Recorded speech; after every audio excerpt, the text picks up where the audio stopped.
Hi everybody, and welcome back to my channel. I am so excited to be bringing you 5 thrift flips that were super easy to do.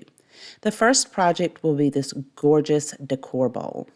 I was able to find this at my local thrift store for $2.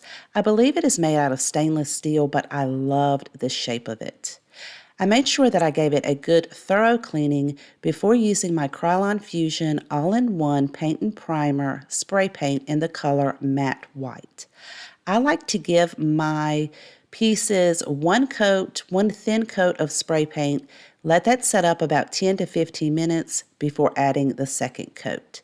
Now I did flip mine over a little early to paint the bottom, so it had a little bit of chipping on the handles, but I was okay with that because I'm actually going to be covering these up using some hemp rope.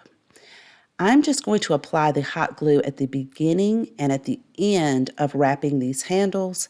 Because it has an angular and circular shape, I want to make sure that I am able to move that hemp rope around so that I can have everything lined up and it will look even on each end of the handle. Once I have that in place, I will go in and do the exact same thing on the other handle as well. And I thought that this hemp rope really gave this some nice texture and really upped this piece. I think it is so beautiful. I'm going to fill it with some ball fillers. If you like these rope balls, I do have a DIY video on that, which I will leave in my description box below if you are interested in watching that. But I absolutely love how this piece turned out with just a little bit of paint and some hemp rope. For project number 2, I found this measuring picture for $3 and I fell in love with the shape of it. It is so farmhouse. I just love the shape.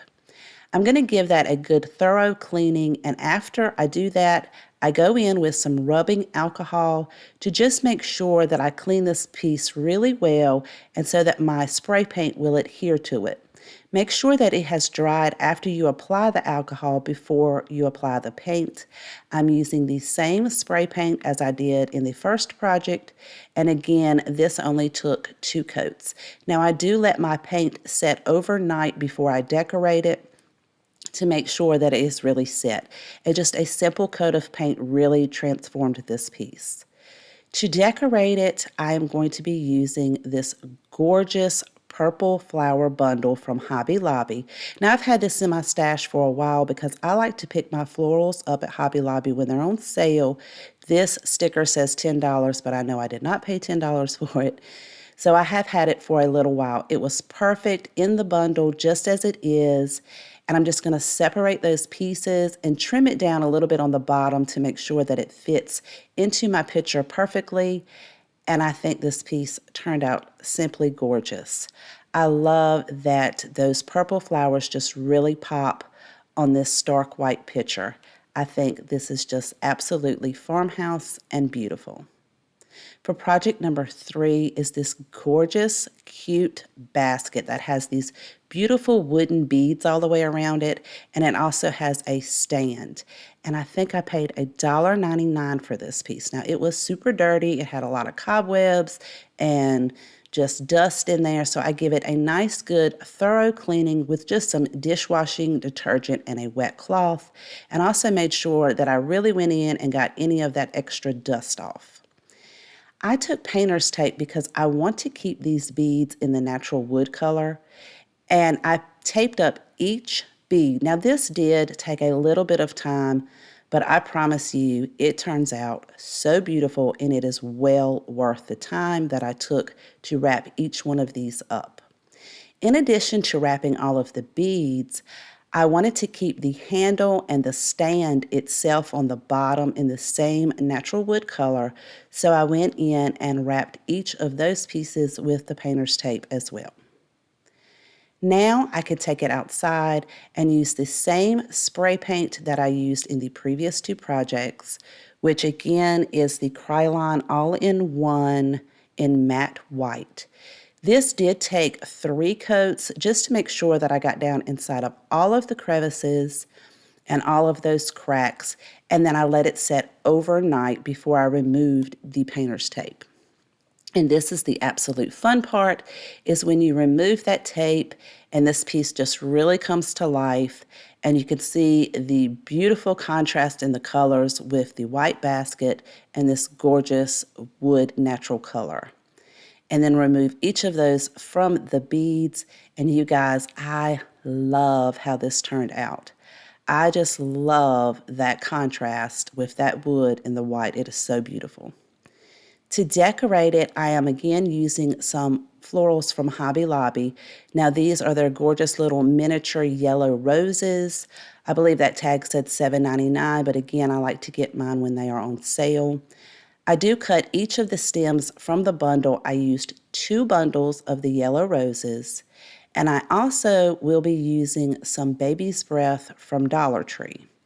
With the Baby's Breath, I will cut those off of the bundle as well, but I also go ahead and remove the leaves because they don't really match with the roses. So I'm just going to use the stem with the Baby's Breath. And then I'm going to alternate these into the basket to make sure that I have flowers flowing from each end. So I will just place those where the stems will overlap each other in the middle, and then place some Baby's Breath here and there until I get it nice and full. And at the top, once I get those last bit of roses in, I will fluff those out to make sure the basket looks nice and full of flowers. I wanted to give it a little added extra something, so I'm using some gingham ribbon from Dollar Tree, and I'm going to create a bow to go on the top of the handle. And I'm just going to loop this around about 4 loops on each side, and then cut my tails long enough so that they can flow down from the handle, and I will gather it together really tightly in the middle and wrap that around with some floral wire, which I get from Dollar Tree. Once I have that twisted around and I fluff the bows out just a little bit, I do go in and make sure that I dovetail each end of the ribbon tails. And then I can take my floral wire and attach that to the center of the handle. And again, once you get that on there and twisted really tightly and cut that excess wire off, you'll want to go in and make sure you fluff your bow out nice and pretty. And then make sure that you put your tails on each side. And I thought that it just gave it a little added something extra. And I love how this basket turned out. And I hope that you guys like it as well. I just think that those yellow flowers just really pop on that beautiful white basket. For project number 4, this is so simple. I found this wine carafe for $1. It's almost like a mason glass jar for wine. The little emblem in the middle says since 1852. I did not want to paint this piece. I loved the way it looked just like it is. So I did make sure that I cleaned it really well. And I'm just going to decorate it with some of that gingham ribbon. I'm going to put a little bit of hot glue because if I decide I want to take the ribbon off, that glue will just come off perfectly from the glass. Wrap that around right there at the top part of this glass container. And then I'm going to decorate this with some florals that I found, or some greenery that I found at Dollar General for $2 a bundle. They look almost like eucalyptus. They were the perfect height. I did not even have to trim them down. I'm just going to place those in there in a crisscross fashion. And this was the easiest DIY, but I absolutely love how it turned out. It is just beautiful with those greenery in this beautiful glass container. Our last project for today's video, I found this really gorgeous shaped large frame for $5, and I just loved the shape of it. I'm going to remove the hanger from the back as well as all of the staples holding the backing in. And I just used a screwdriver and a regular staple remover to get all of those pieces out, and then I can pop that back out. Now save the back because I'm actually going to be replacing this with some wood, and I used that as a template to trace that out. This piece was very dirty. I gave it a really, really good cleaning. And I also found this smaller frame, which has the same shape as the larger, and I just knew I wanted to make a tray out of this when I found these two pieces at the same thrift store, and that piece was $2. Again, I just removed the staples and then the hanger at the top. Now, the hanger at the top did not have your typical regular screw. It just had one of those little pieces that you twist out. I'm not sure, like it almost looked like a bolt, but it wasn't. So I'm just going to remove that. Once I get that out, I will make sure that I give this a good thorough cleaning as well. And then I will sand down the hole where I pulled that hanger out and fill that in with a little bit of spackling, or you could use wood putty or caulk or whatever you have on hand. Make sure that dries and then sand it down nice and smooth. Now I had some extra wood. It almost looks like paneling wood in my shop. I don't even know why we had it, but it was just a couple of small pieces. So I used the backings and I traced this out. It was the perfect width, just like the backing of the pictures. And I cut that down with my table saw. Now I can reattach these new pieces into the frame. I'm going to use E6000, and I put a very good generous amount all the way around the beveled edge there on the inside of the frame. Place my pieces in there and let the glue set up for maybe 15 or 20 minutes on each piece. And then I will go back in with my staple gun to give it a little bit of added security and stability, since I am going to be setting items on top of this. Now the glue set very well, but I do want to make sure that it is nice and secure. So when I use my staple gun, I go in at a little bit of an angle to make sure that it does not come up through the front of the tray that we're making. I'm actually trying to make sure that I get it inside of the groove that's actually holding the wood in. And I will do that around this entire piece, as well as the smaller frame. And then if you have your staples sticking up just a little bit, you can just tap them down with a little hammer. Now, once I have all of these in place, I am going to also be using this table leg that I had off of a coffee table. If you've watched my previous videos, I made 2 candlesticks out of 2 of these legs, and I will link that video in my description box below if you are interested in seeing that. Now, it was a little bit thicker at the top and the bottom than I wanted, so I did use my miter saw to cut those end pieces down a little bit. But I did save the block where I cut those down, because I actually took one of those ends and I cut it into 4s to create legs for this tiered tray. So I just cut that square into 4 even pieces and made sure that they were all the same height so that the tray would not wobble.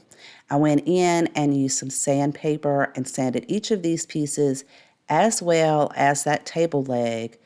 Now, because it is very dark, I did go in and also measure the top part of the bottom of the tray, because I don't want to paint that center portion. I want to have some good adhesion when I attach these pieces together.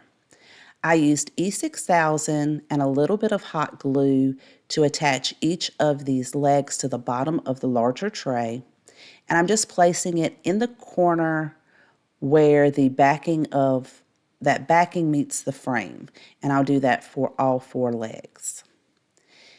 Then I'm going to set this piece to the side for just a moment. I did make sure that it was nice and level first.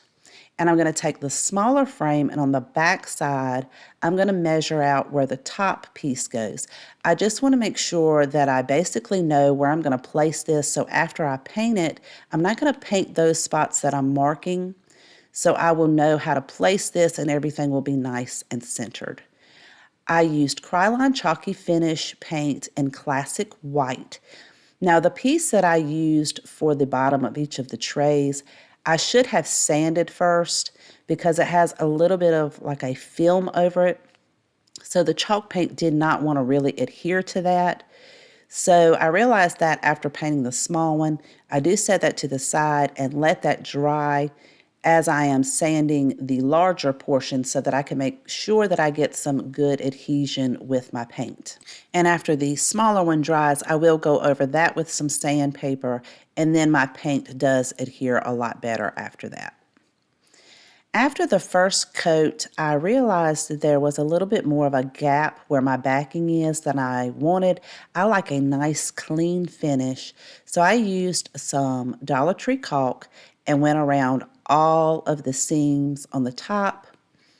And after I do that, I just go in with my finger and kind of push it down and wipe it and smear it in. And then I found if you go over it with a little bit of a damp cloth, it gives it a beautiful finish. I did the exact same thing on the bottom of the tray, and also on the smaller tray, I used the caulk on the top and the bottom. And after the first coat of paint, there was some discoloration coming through. This is after the caulk has dried. I went in and I painted over top of the caulk with my paint. Now here, this is after one coat of paint, and it just has some discoloration coming through. I'm not sure what it is. It was just on that large frame. But my fix for that is to use some clear sealing wax. And I'm going to apply that with a paintbrush in a very thin coat. Make sure that I let that sealing wax set and dry before I add my additional coats, and it's going to seal that stain in and give me better coverage with my paint. So this is how it looks after I have applied 2 more coats of paint. So it has pretty much sealed that stain in, so that it is now a beautiful white, that classic white color that I was using the Krylon chalky paint. And now it is a time to assemble this piece. I'm going to attach this to the bottom of the smaller frame using E6000 and hot glue. And I'm going to make sure that I keep it centered. I just like to use a tape measure to make sure I have everything all centered up before I press it down. And then I can apply this piece to the bottom of the tray using E6000 and hot glue. Again, I did make sure that I put a very generous amount of E6000 on there because I want to make sure this piece lasts and it stays together. And then now we'll make sure it's nice and centered up. Press down, and I let mine set overnight. Make sure that E6000 is set up before I do anything else with it. I did decide to go in and distress my piece with some Waverly Antique Wax. This is completely optional. You could leave it just as it is, but I do like to distress my pieces just a little bit, not a whole lot, just a few little spots here and there. Let that wax dry up, and then it is time to decorate. You guys, I absolutely love how this tier tray turned out. It is gorgeous. It's like one of my favorite decor pieces I have made in a long time. You guys, if you have a favorite, I would love to know which one is your favorite. Please let me know in the comment section down below. I want to thank you so much for watching. I truly do appreciate each and every one of you. Thank you guys, and I will see you guys next time.